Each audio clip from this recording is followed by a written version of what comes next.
नमस्कार, MP debate में आपका स्वागत है। अगर हम मध्य प्रदेश की बात कर रहे हैं तो मध्य प्रदेश में भाजपा की यदि बात करते हैं तो नए नेता की तलाश जो है वो वहाँ पर चालू है। और वो इसलिए भी है कि हम ये देखते हैं कि भाजपा में वो सत्ता में है तो सत्ता और संगठन में यदि आपसी सामंजस्य बहुत अच्छा होता है तो वो कहीं ना कहीं बहुत तरक्की करती है। यदि हम मध्य प्रदेश भाजपा की बात करें तो वो लगातार जीत दर्ज कर रही है। और मध्य प्रदेश भाजपा के जो अध्यक्ष हैं वी.डी. शर्मा जी, वो लगातार जो है शिवराज सिंह के साथ भी रहे और अभी मोहन यादव के साथ हैं, पर अब उनका कार्यकाल समाप्त होने पे है। तो मध्य प्रदेश में बीजेपी के नए प्रदेश अध्यक्ष के लिए हलचल तेज हो गई है। पार्टी में संगठनात्मक चुनाव की प्रक्रिया जारी है। राष्ट्रीय संगठन महामंत्री बी.एल. संतोष ने भी इस बात के संकेत दिए हैं कि प्रदेश में जल्द ही बीजेपी का नया अध्यक्ष मिल सकता है। फिलहाल मंडल और जिला अध्यक्षों के चुनाव होंगे, उसके बाद प्रदेश अध्यक्ष के चुनाव होंगे। प्रदेश अध्यक्ष बी.डी. शर्मा जो हैं अपने 2 कार्यकाल पूरे करने जा रहे हैं। मंडल अध्यक्ष के चुनाव 15 नवंबर तक और जिला अध्यक्ष के चुनाव 15 जनवरी तक पूरे हो जाएंगे। उसके बाद प्रदेश अध्यक्ष की शुरुआत होगी। फरवरी तक बीजेपी को नया राष्ट्रीय अध्यक्ष भी मिल जाएगा, क्योंकि जे.पी. नड्डा भी 2 कार्यकाल पूरे कर चुके हैं। माना जा रहा है कि बीजेपी ने जिस तरह सीएम पद के लिए एकदम नया चेहरा सामने पेश किया है, उसी तर्ज पर अध्यक्ष पद के लिए भी किसी नए नाम को सामने लाया जा सकता है। संभावना है कि संघ की पृष्ठभूमि वाले नेता को प्रदेश अध्यक्ष के पद की जिम्मेदारी मिल सकती है। बीजेपी का प्रदेश अध्यक्ष कौन होगा, इसको लेकर पार्टी के अंदर जो है खींचतान शुरू हो गई है। अध्यक्ष बनने की इच्छा रखने वाले नेताओं की लंबी कतार है। इस बीच भोपाल में अचानक सामने आए 3 नाम हैरान करने वाले हैं। पहला नाम भोपाल सांसद आलोक शर्मा का है। वह काफ़ी सक्रिय नेता और पूर्व मुख्यमंत्री शिवराज सिंह चौहान के करीबी माने जाते हैं। दूसरे नेता रामेश्वर शर्मा हैं, वह 3 बार के विधायक हैं। तीसरे नेता भगवान दास सबनानी हैं, जो महामंत्री के पद पर हैं और बी.डी. शर्मा के विश्वस्तों में से हैं। सभी अपने लिए पार्टी में लॉबिंग करने जुट गए हैं। भाजपा की परंपरा है कि सर्वमान्य नेता ही अध्यक्ष होता है। भोपाल से एक और प्रदेश अध्यक्ष बनने का सपना देख रहे हैं। तो वहीं मंत्री भी हैं विश्वास सारंग, जिनका नाम भी काफ़ी चर्चाओं में है। फिलहाल सभी नेता गुप्त तरीके से अपने लिए जुगाड़ करने में जुटे हैं। आइए हम इस पर चर्चा शुरू करने से पहले सुनते हैं कि इस बारे में नेतागण क्या कुछ कह रहे हैं। देखिए, भारतीय जनता पार्टी का संगठन पर्व चल रहा है और मध्य प्रदेश में 1.5 करोड़ से ज़्यादा सदस्य बनाकर भारतीय जनता पार्टी ने कीर्तिमान रचा है। अब मंडल से जिला और जिला से प्रदेश स्तर तक के चुनाव होंगे और भारतीय जनता पार्टी में पद केवल सेवा का माध्यम होता है। संगठन जिसको उपयुक्त समझेगा, जिम्मेदारी देगा, वो भारतीय जनता पार्टी को और आगे ले जाएगा और जनता की सेवा करना ही हमारी रीति नीति है। यहाँ पद के लिए कोई दौड़ नहीं होती है, पद केवल और केवल माध्यम है। देखिए, भारतीय जनता पार्टी गुटों में बटी पार्टी है और यही कारण है कि अब भारतीय जनता पार्टी न राष्ट्रीय अध्यक्ष चुन पा रही है, न प्रदेश अध्यक्ष अपना अगला बना पा रही है। दोनों ही इनके अध्यक्ष प्रदेश के हों, राष्ट्रीय हों, एक्सटेंशन पे चल रहे हैं। एक्सटेंशन पे चलाना मजबूरी है। इतने सारे दावेदार हैं, एक अनार 100 बीमार। आप देखिए सरफुटबल के हालात होने वाले हैं। जैसे ही अगले प्रदेश अध्यक्ष की नाम चलेंगे तो खुद जनता देख लेगी कि ये कितने गुटों में बटी भाजपा है और कितनी अंतरकला और कितने मतभेद और कितना मनभेद भारतीय जनता पार्टी में बढ़ चुका है। ये दूसरों के घरों पे पत्थर फेंकते हैं, अपने घर की इन्हें चिंता नहीं है। आने वाले समय में पता चल जाएगा कि भारतीय जनता पार्टी के पसीने छूट जाएंगे अध्यक्ष चुनने में। चलिए, तो भारतीय जनता पार्टी के पसीने छूटेंगे कि नहीं छूटेंगे कि ये संगठन की एक प्रक्रिया है और ये सेवा का माध्यम है, इससे मेवा का कोई लेना देना नहीं है। तो हमारे साथ इस पे चर्चा करने के लिए भाजपा प्रवक्ता जो हैं आशीष तिवारी जी हैं, मैं उनका स्वागत करता हूं। हमारे साथ रवि साहू जी हैं, हमारे संवाददाता, उनका भी स्वागत है। और अभी हमारे साथ रवि शर्मा भी जुड़ जाएंगे, कांग्रेस के प्रवक्ता। तो आज जो है 2 रवि हैं, 1 आशीष है। तो चलिए, तो हम बातचीत करते हैं। आशीष जी, आपके पास चलते हैं। ये जो संगठन के चुनाव चल रहे हैं, अभी प्रक्रिया, ये तो एक प्रक्रिया है और एक संगठन जो है वो अपने लिए अपने पदाधिकारियों के लिए कार्यकाल भी तय करता है कि कौन आदमी कितने समय तक रह सकता है। और अब चूंकि 2 कार्यकाल पूरे हो रहे हैं तो नया अध्यक्ष जो है मिलेगा प्रदेश को और राष्ट्रीय अध्यक्ष भी नया मिलेगा और उसी के लिए एक प्रोसेस चालू हुई है। अब सवाल ये है कि वी.डी. शर्मा जिस तरह से ने अध्यक्ष की जिम्मेदारी निभाई और अब 2 कार्यकाल उनके हो रहे हैं। अब नया अध्यक्ष किस तरह का होगा, उससे चूंकि सत्ता में आप हैं तो संगठन और सत्ता दोनों में महत्वपूर्ण भूमिका हो जाती है। अगर विपक्ष होता तो उसमें केवल संगठन होता है, क्योंकि हम देखते हैं कि अभी जैसी ही बात आती है तो जीतू पटवारी का नाम आता है, क्योंकि वो प्रदेश अध्यक्ष हैं। पर भाजपा में अगर वो सत्ता में है तो पहले मुख्यमंत्री का नाम आता है, फिर अध्यक्ष का नाम आता है।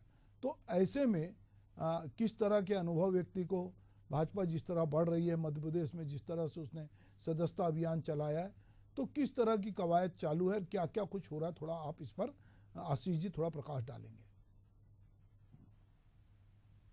भारतीय जनता पार्टी के संविधान के अनुसार भारतीय जनता पार्टी में चुनाव की एक प्रक्रिया है। चूंकि भारतीय जनता पार्टी में स्वतंत्र रूप से लोकतंत्र है और लोकतंत्र में ये व्यवस्था है कि निर्वाचन भी होता है और मनोनयन भी होता है और विभिन्न विभिन्न प्रकार से उसके चयन की जो प्रक्रिया, उस प्रक्रिया के अंतर्गत ही हम उसका चुनाव करते हैं।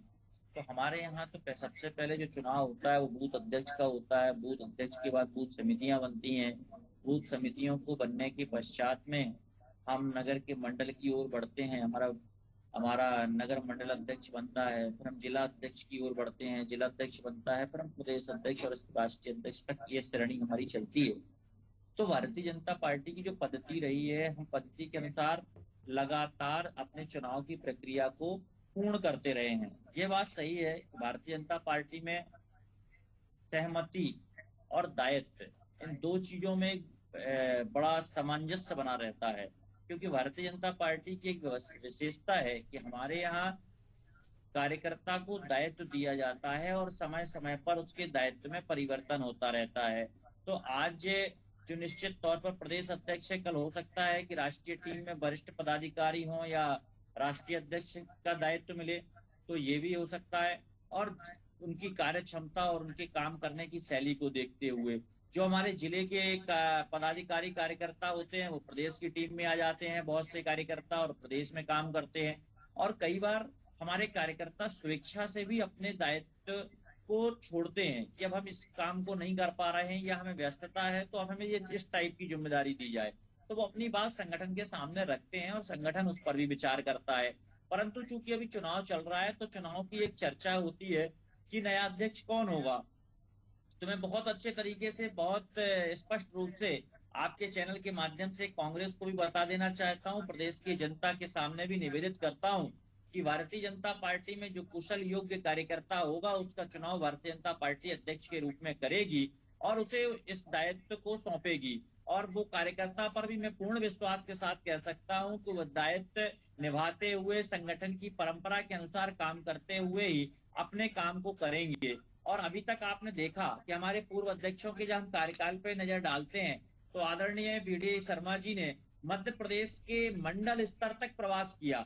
हर एक जिले में गए, जिले के बाद में उस मंडल में गए, मंडल इकाई तक उन्होंने प्रवास किया है। और प्रवास करने के बाद में कार्यकर्ताओं के साथ भेंट की, मुलाकात की, तो निश्चित तौर पर वो सर्वव्यापी रहे और सर्वमान्य रहे। मध्य प्रदेश के अंदर उनकी लोकप्रियता बहुत अधिक रही और एक अच्छा लंबा कार्यकाल उन्हें काम करने का मौका मिला। ईश्वर से मैं तो ये प्रार्थना करूंगा कि वो कुशल कार्यकर्ता है, उन्हें भी कोई अच्छी जिम्मेदारी निश्चित तौर पर मिलनी चाहिए और मिलेगी भी पार्टी के अंदर। तो साथ साथ में एक बात और कहना चाहता हूं, भारतीय जनता पार्टी में अभी जैसे मीडिया के माध्यम से बहुत से नाम आप चर्चा कर रहे हैं, तो मैं ये कह सकता हूं कि भारतीय जनता पार्टी में लगातार नामों पर विचार होता है और उसकी कार्य क्षमता, कार्यकर्ता की कार्य क्षमता, उसकी समय देने की क्षमता और उसका व्यक्तित्व, वो किस प्रकार से काम करने की उसकी शैली है, इसके आधार पर ही चयन होता है। और मैं निश्चित तौर पर यह बात कह सकता हूं कि हमारा जो भी कार्यकर्ता प्रदेश अध्यक्ष की जिम्मेदारी को प्राप्त करेगा भारतीय जनता पार्टी का, वो पूर्ण निष्ठा के साथ, हमारी पंच निष्ठाओं के साथ, भारतीय जनता पार्टी की रीति नीति के साथ काम करेगा और उसे ही दायित्व सौंपा जाएगा। जी, तो कहीं ना कहीं जो रीति नीति के साथ काम करेगा और जो सबको साथ लेके चलेगा संगठन में, वही व्यक्ति को जो है चुना जाएगा।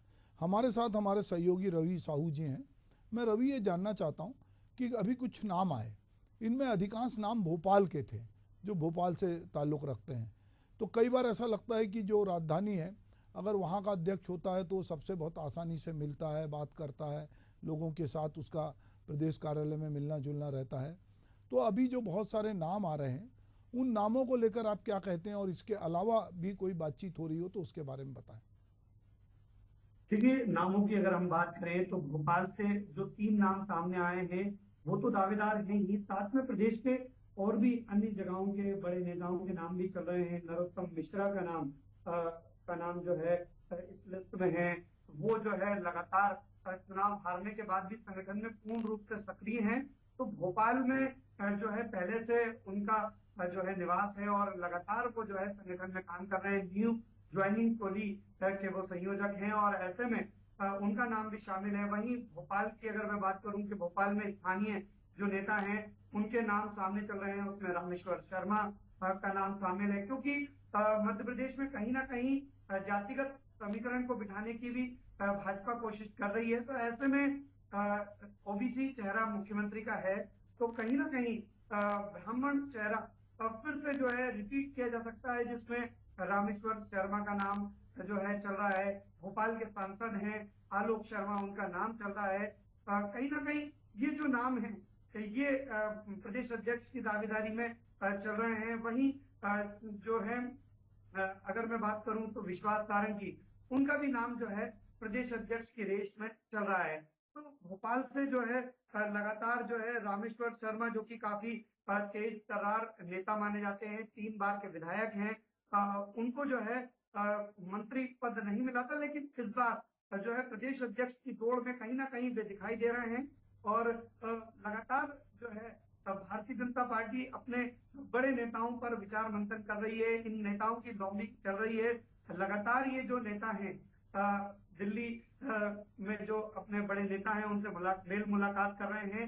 और भारतीय जनता पार्टी में चूंकि अब बूथ स्तर से लेकर जो है लगातार संगठन को विस्तार करने के बाद जो है अब नगर अध्यक्ष, उसके बाद ब्लॉक अध्यक्ष और जिला अध्यक्ष के बाद जो है प्रदेश अध्यक्ष जो है फरवरी तक जो है नया मिलने जा रहा है। तो ऐसे में ये सब नेता लगातार तैयारी कर रहे हैं, क्योंकि भोपाल के जो निवासी हैं, जो नेता हैं, वो इसमें जो है उनका नाम बिल्कुल आगे चल रहा है। लेकिन इसमें और भी ऐसे भारतीय जनता पार्टी में कई ऐसे बड़े नेता हैं जो लगातार जो है संगठन में काम कर रहे हैं और उनका नाम भी चल रहा है। जैसे कि अगर मैं बात करूं तो सुमेर सिंह सोलंकी, जो कि राज्यसभा सांसद हैं, उनका नाम भी जो है इस लिस्ट में है। तो उसके बाद लाल सिंह आर्य, जो कि चुनाव हार चुके हैं, लेकिन संगठन में उनका कहीं ना कहीं दबदबा है, वो भी जो है इस रेस्ट लिस्ट में है। फग्गन सिंह कुलस्ते, जो कि सांसद हैं वर्तमान में, उनका भी नाम जो है शामिल है। तो कहीं ना कहीं भोपाल के जो नेता हैं उनके साथ साथ प्रदेश के अन्य जगहों के नेताओं को भी जो है इस रेस में जो है वो भी शामिल है। ठीक है रवि, जैसे आप बता रहे थे, अभी हम जो बीजेपी के प्रवक्ता आशीष तिवारी जी की बात सुन रहे थे।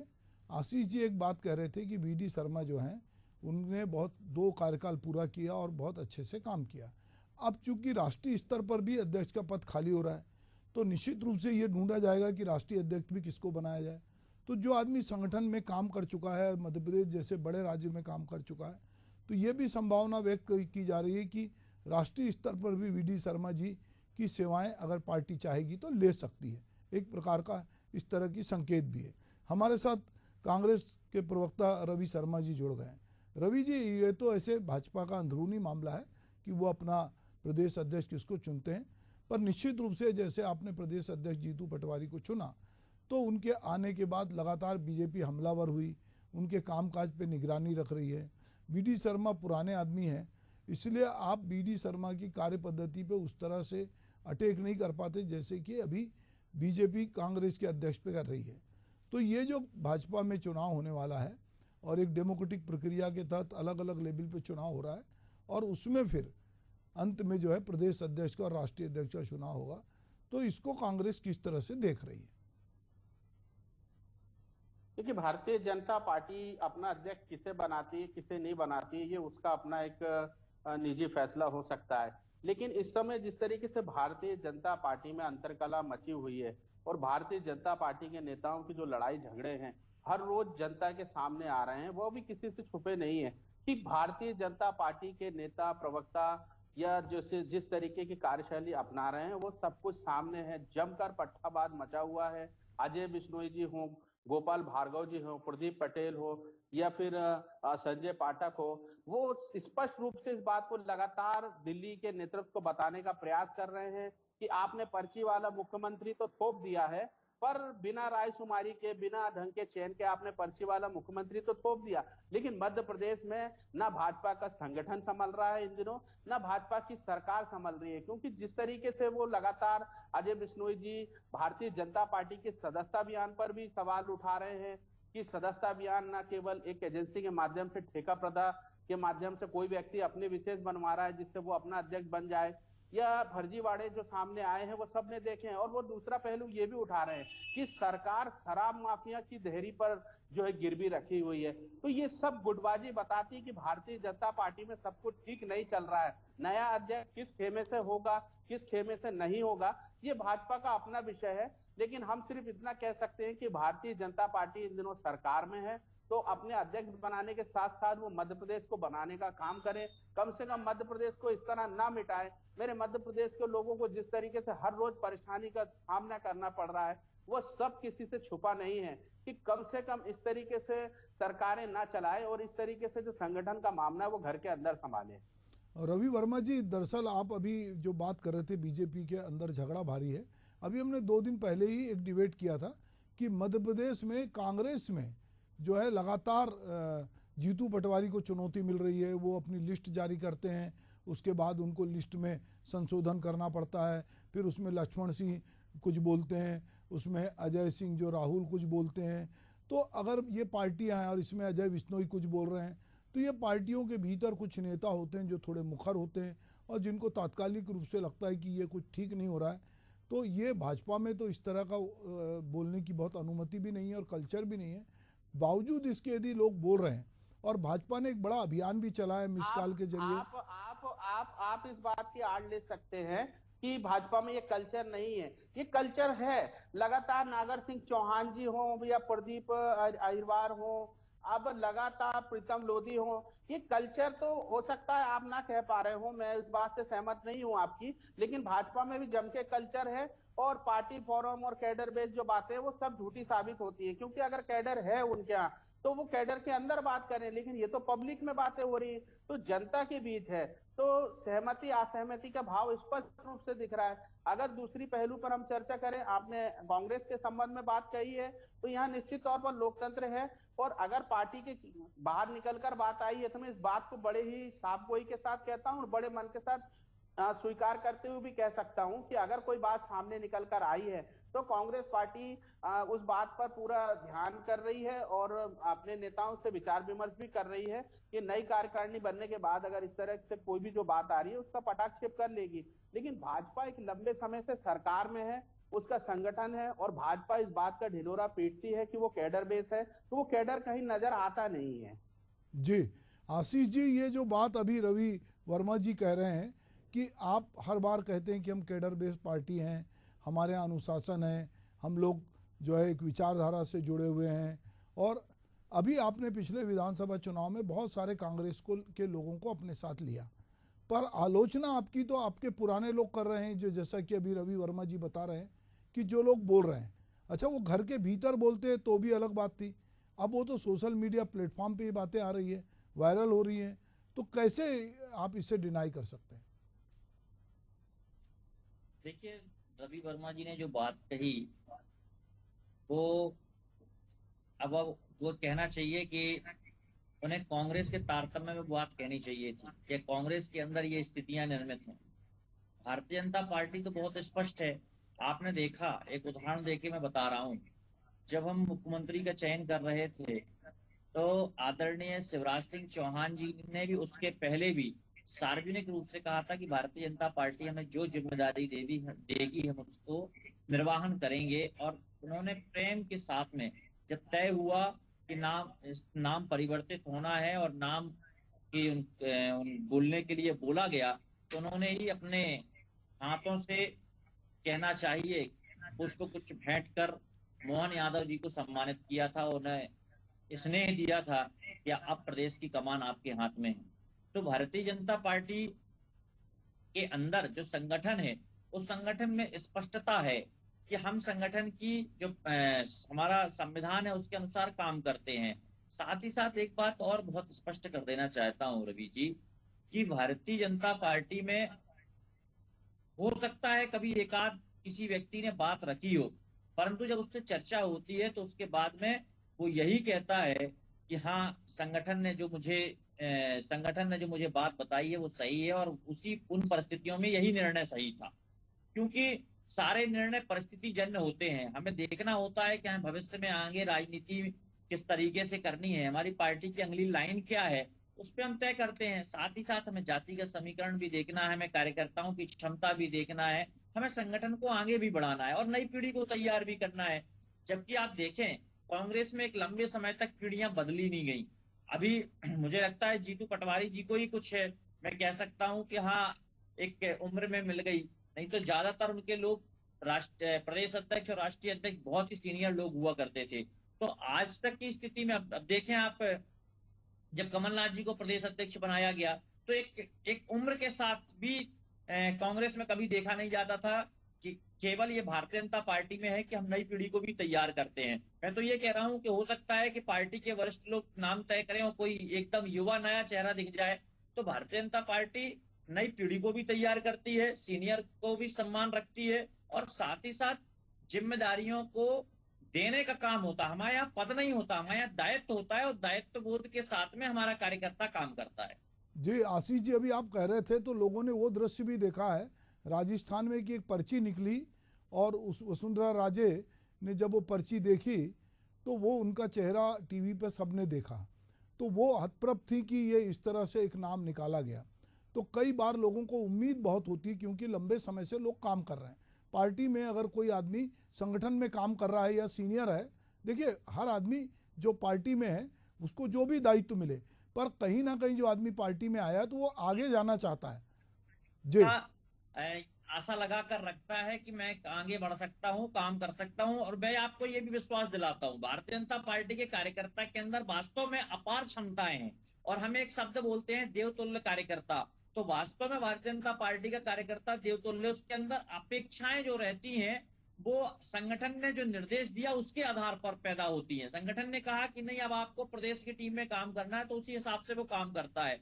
परंतु भारतीय जनता पार्टी ने, आप देखें, चुनाव के समय भी हमारी पार्टी में जब टिकट वितरण होता है, निश्चित तौर पर कई बार घटनाएं होती हैं, इस बात को स्वीकार करता हूं कि कई बार घटनाएं होती हैं कि कहीं पर कोई एक कार्यकर्ता अपनी बात रख नहीं पाया और बाद में वो कहता है कि नहीं नहीं, हमें मिलना चाहिए थी टिकट। वो कह सकता है, उसमें कोई बड़ी बात नहीं है।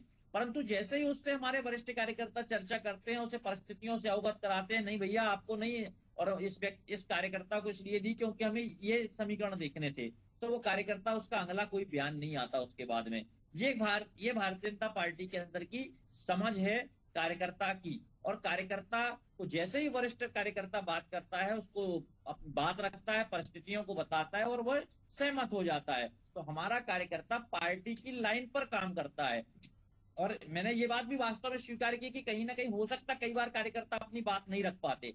और एक बात और है, भारतीय जनता पार्टी के अंदर आपने देखा होगा कभी भी संगठन के अंदर विरोध नहीं मिलता, सारे लोग एक साथ काम करते हैं। भी मंच पर आपको बैठे हुए दिखेंगे, पूर्व के हमारे जो वरिष्ठ पदाधिकारी नेता हैं वो भी काम करते हुए दिखेंगे। कई बार वरिष्ठ कार्यकर्ता हमारे सामने बैठ के काम करते हुए दिखेंगे, परंतु उन्हें बहुत महत्वपूर्ण जिम्मेदारी सौंपी जाती है चुनाव के समय पे, तो उनकी योग्यता के आधार पर, उनकी परिस्थितियों के आधार पर हम काम देते हैं। यही कारण है कि भारतीय जनता पार्टी के संगठन सदैव मजबूत रहा है और मजबूत रहेगा। रवि जी, जैसा कि अभी आशीष जी कह रहे हैं कि भारतीय जनता पार्टी का संगठन मजबूत है और मजबूत रहेगा, और हमारे यहाँ कार्यकर्ता जो है उसको जिम्मेदारी दी जाती है, जिसको जो जिम्मेदारी दी जाती है वो करता है। और यदि वो थोड़ा बहुत विरोध भी करता है तो उसको जब सीनियर लोग समझा देते हैं तो वो बैठ जाता है।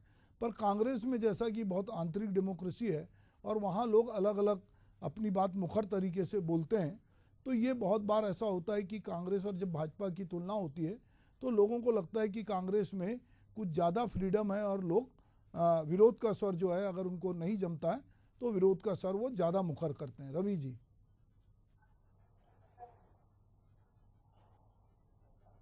देखिए, ये एक चर्चा का विषय हो सकता है, लेकिन कांग्रेस पार्टी में पूरी तरीके से अनुशासन है, संगठन है, और संगठन ही काम करता है, और कांग्रेस पार्टी का कार्यकर्ता या पदाधिकारी है, उसे जो जिम्मेदारी दी जाती है वो निश्चित तौर पर उसका निर्वहन करता है।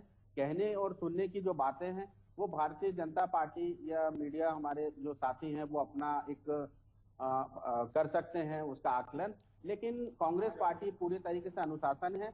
और इस चुनाव में भी देखा जा रहा है कि कांग्रेस पार्टी के सारे नेता जिस तरीके से, चाहे दिग्विजय सिंह जी हो, अरुण यादव जी हो, सज्जन वर्मा जी हो, सारे लोग काम कर रहे हैं, सारे लोग अपनी जिसको जो जिम्मेदारी दी है वो क्षेत्र में जाके लगा हुआ है। तो इसी सब चीजों से तो घबराई हुई पार्टी भारतीय जनता पार्टी है कि आज खेमे और घुटों में इसलिए बढ़ गई है कि आप देखिए पर्ची मिलते ही मुख्यमंत्री छत्तीसगढ़ और महाराष्ट्र में निकल चुके हैं, अध्यक्ष को अकेला छोड़ दिया गया हुआ है, शिवराज जी का क्षेत्र है, शिवराज जी वहां पर पर्चा भरवाने के बाद से दोबारा लौट के नहीं गए, उनके बेटे को धमकियां और किस किस तरह की बातें करनी पड़ रही हैं। अरे आपने कुछ काम किए होते अच्छे जनहित के तो आप दम ठोक कर कहते कि हमने विकास किया है, लेकिन वहां विकास की जगह विनाश हुआ है कि मुख्यमंत्री को नाली और पुलिया के लिए भी वहां पे वादे करके आने पड़े, दोबारा लौट के फिर वो कभी नहीं गए। इस तरीके से एक बेसहारा अध्यक्ष को इस चुनाव में छोड़ दिया गया। वो एक बेसहारा अध्यक्ष के रूप में एकदम जैसे लाचारी के तहत काम कर रहे हो, ये देखा जा रहा है। बाकी भारतीय जनता पार्टी के आला नेता हैं वो लगातार भारतीय जनता पार्टी की कबर खोदने में लगे हो, वो कमियों को उजागर कर रहे हैं कि भारतीय जनता पार्टी में किस तरीके का भ्रष्टाचार हुआ है, किस तरीके से वो जनता को लूटे रह जा रही है, महंगाई हो, ड्रग्स का मामला हो, भोपाल में जिस तरीके से करोड़ों रुपए की, अरबों रुपए की ड्रग्स पकड़ी जा रही है, और भाजपा नेताओं के मिलने की उसमें संलिप्तता है कि उनके चेले चपाटी शामिल है, लेकिन कोई बड़ी ठोस कार्रवाई नहीं, कोई बड़ा ऐसा इरादा नहीं सरकार शक्ति से निपट पाती। तो भाजपा के नेता ही भारतीय जनता पार्टी को लगातार आईना दिखा रहे हैं। अब आशीष जी हो सकता है कि अपनी पार्टी की बातचीत को स्पष्ट रूप से ना कर पाए, क्योंकि उन्हें भी कहीं ना कहीं इस बात का भय होगा कि पूर्व अध्यक्ष उनकी अनुशंसा करके जाएंगे या नहीं जाएंगे। आशीष जी कुछ कह रहे थे आप? रवि जी ने जिस प्रकार से बातें कही, मैं ये पूछना चाहता हूं रवि जी से कि आपके संगठन के अंदर लगातार विरोध रहा है, अभी तक जीतू पटवारी जी ने एक लंबे समय के बाद अपनी कार्यकारिणी घोषित कर पाए, और कार्यकारिणी घोषित करने के बाद से लगातार उनके ऊपर प्रश्न चिन्ह खड़ा करने का काम कार्यकर्ता करते रहे हैं। तो आपके यहाँ संगठन है कहाँ? आपके यहाँ यदि संगठन होता तो इतने सारे लोग क्या विधानसभा लोकसभा के चुनाव में कांग्रेस पार्टी को छोड़ते क्या?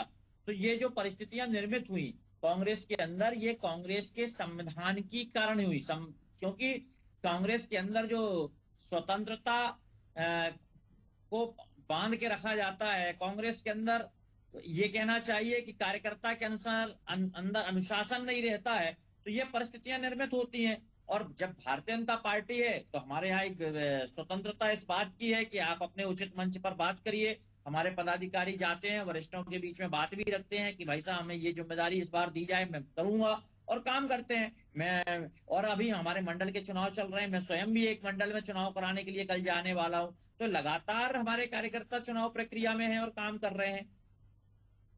जी, तो चलिए हम ये उम्मीद करते हैं कि बीडी शर्मा जी का जो रिप्लेसमेंट मिलेगा वो सत्ता और संगठन के बीच में एक सामंजस्य स्थापित होगा। जैसे उन्होंने 2 कार्यकाल यहाँ पर मध्य प्रदेश में पूरे किए, आने वाले समय में उनकी उपयोगिता देखते उनको राष्ट्रीय स्तर पर भी हो सकता है कोई जिम्मेदारी मिले। और जैसा कि भाजपा में कल्चर है कि पता नहीं किसको क्या बनाएंगे, नाम भला ही चर्चा में बहुत सारे हों, पर संगठन अपने अपने ढंग से चीज़ों को देखेगा, क्योंकि प्रदेश अध्यक्ष की अपनी जवाबदारी होती है कि वो संगठन को मजबूत करे। आने वाले समय में नगरीय प्रशासन के, पंचायत के भी चुनाव होंगे, तो भाजपा का जो अध्यक्ष होगा उसकी जवाबदारी कुछ ज़्यादा होगी। आप लोग मेरे साथ इस डिबेट में जुड़े, आपका बहुत बहुत स्वागत है। धन्यवाद।